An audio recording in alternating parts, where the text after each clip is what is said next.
CM ವಿರುದ್ಧದ ತನಿಖೆ ಈಗ ಚುರುಕು ಪಡ್ಕೊಳ್ತಾ ಇದೆ. ಸಿಎಂ ವಿರುದ್ಧ ಮುಂದುವರೆದಿದೆ ಈಗ ಲೋಕಾಯುಕ್ತ ತನಿಖೆ. ಇವತ್ತು ಸಹ ಕೆಲ ದಾಖಲೆಗಳು, ಕಡತಗಳ ತಲಾಶ್ ಮುಂದುವರೆದಿದೆ. ಲೋಕಾಯುಕ್ತ ನಡೆಸ್ತಾ ಇರುವಂತಹ ತನಿಖೆ ಚುರುಕು ಪಡ್ಕೊಂಡಿದೆ. ಈಗ ಇವತ್ತು ಕೆಲವೊಂದಷ್ಟು ದಾಖಲೆಗಳು, ಡಾಕ್ಯುಮೆಂಟ್ಸ್ ಮತ್ತು ಕೆಲವೊಂದಷ್ಟು ಫೈಲ್ಗಳ ಒಂದು ಹುಡುಕಾಟದಲ್ಲಿದ್ದಾರೆ. ಸಿಎಂ ಪತ್ನಿಗೆ ಮಂಜೂರಾಗಿರುವಂತಹ ನಿವೇಶನಗಳ ಒಂದು ಪರಿಶೀಲನೆ ಆಗ್ತಾ ಇದೆ. ನಿವೇಶನಗಳ ಸ್ಥಳ ಮಹಜೂರು ಪ್ರಕ್ರಿಯೆ ಕೂಡ ಇವತ್ತು ನಡೆಯುವಂತಹ ಸಾಧ್ಯತೆಗಳಿವೆ.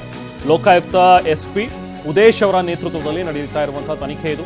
ಈಗಾಗಲೇ ಕೆಸರೆ ಜಮೀನನ್ನ ಪರಿಶೀಲನೆ ಮಾಡಿದ್ದಾರೆ ಅಧಿಕಾರಿಗಳು. ಅಲ್ಲಿಗೆ ಹೋಗಿ ಕೆಸರೆ ಜಮೀನು, ಆ ಸರ್ವೆ ನಂಬರ್ ಯಾವುದು ಈಗ ಹಗರಣಕ್ಕೆ ಎಡೆ ಮಾಡಿಕೊಟ್ಟಿದೆ, ಯಾವುದೋ ಒಂದು ವಿವಾದಗ್ರಸ್ತವಾಗಿದೆ, ಆ ಜಾಗಕ್ಕೂ ಕೂಡ ಹೋಗಿದ್ರು, ಸರ್ವೆಯನ್ನು ಕೂಡ ಮಾಡಿದ್ರು.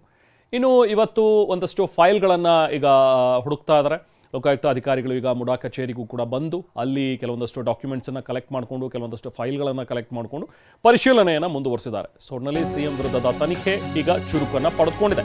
ಇನ್ನು ಸಿಎಂ ಸಿದ್ದರಾಮಯ್ಯ ವಿರುದ್ಧ ಮುಡಾ ಪ್ರಕರಣ ವಿಚಾರಕ್ಕೆ ಸಂಬಂಧಪಟ್ಟಂತೆ ಇಡಿ ವಿಚಾರಣೆಗೆ ಈಗ ದೂರುದಾರ ಸ್ನೇಹಮಯಿ ಕೃಷ್ಣ ಅವರು ಕೂಡ ಹಾಜರಾಗಿದ್ದಾರೆ. ಇವತ್ತು ಬೆಂಗಳೂರಿನ ಶಾಂತಿನಗರದಲ್ಲಿರುವಂತಹ ಜಾರಿ ನಿರ್ದೇಶನಾಲಯದ ಕಚೇರಿಗೆ ಸ್ನೇಹಮಯಿ ಕೃಷ್ಣ ಅವರು ಬಂದಿದ್ದಾರೆ. ವಿಚಾರಣೆಗೆ ಹಾಜರಾಗಿ ಅಂತ ಹೇಳಿ ಇಡಿ ಸಮನ್ಸ್ ಕೊಟ್ಟಿತ್ತು ಸ್ನೇಹಮಯಿ ಕೃಷ್ಣ ಅವರಿಗೆ. ಸೊ ಅದರಂತೆ ಇವತ್ತು ಅವರು ಕಚೇರಿಗೆ ಆಗಮಿಸಿದ್ರು. ದೃಶ್ಯಗಳಲ್ಲಿ ಗಮನಿಸಬಹುದು. ಸ್ನೇಹಮಯಿ ಕೃಷ್ಣ ಅವರು ಇವತ್ತು ಬೆಂಗಳೂರಿನ ಶಾಂತಿನಗರದಲ್ಲಿರುವಂತಹ ಕಚೇರಿಗೆ ಆಗಮಿಸಿ ವಿಚಾರಣೆಯನ್ನು ಎದುರಿಸಿದ್ದಾರೆ. ನಾನು ದೂರ ಅರ್ಜಿಯೊಂದಿಗೆ 500 ಪುಟಗಳಿಂದ ಹೆಚ್ಚಿನ ದಾಖಲಾತಿಗಳನ್ನು ಕೊಟ್ಟಿದ್ದೀನಿ.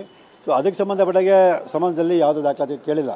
ಸೊ ಅವ್ರು ಕೇಳಿರ್ತಕ್ಕಂಥದ್ದು ನನಗೆ ಮತ್ತು ನನ್ನ ಕುಟುಂಬಕ್ಕೆ ಸೇರಿದಂಥ ಮಾಹಿತಿ ಮತ್ತು ದಾಖಲಾತಿಗಳನ್ನು ಕೇಳಿದ್ದಾರೆ. ಸೊ ಅವ್ರ ಪ್ರಕಾರ ಸಮನ್ಸಲ್ಲಿ ಏನು ಮಾಹಿತಿ ಕೇಳಿದ್ರೆ ಆ ಎಲ್ಲ ಮಾಹಿತಿನ ನಾನು ಇವತ್ತು ಕೊಡ್ತಾ ಇದ್ದೀನಿ. ತನಿಖೆಗೆ ಹೆಚ್ಚಿನ ಸಹಕಾರ ಆಗಲಿದೆ. ಯಾಕೆಂತಂದರೆ ಅವರೇ ತಮ್ಮ ತಪ್ಪನ್ನು ಒಪ್ಕೊಂಡು ಆ ನಿವೇಶನ ವಾಪಸ್ ಕೊಟ್ಟಿರೋದ್ರಿಂದ ನಾವೇನು ಆರೋಪ ಮಾಡಿ ಅದು ಪೂರಕವಾದಂಥ ಒಂದು ಬಲವಾದ ಸಾಕ್ಷ್ಯಗಳಾಗುತ್ತೆ. ಅದು ಸೊ ಇದು ತನಿಖೆಗೆ ಹೆಚ್ಚಿನ ಸಹಕಾರ ಆಗುತ್ತೆ ಅನ್ನೋದು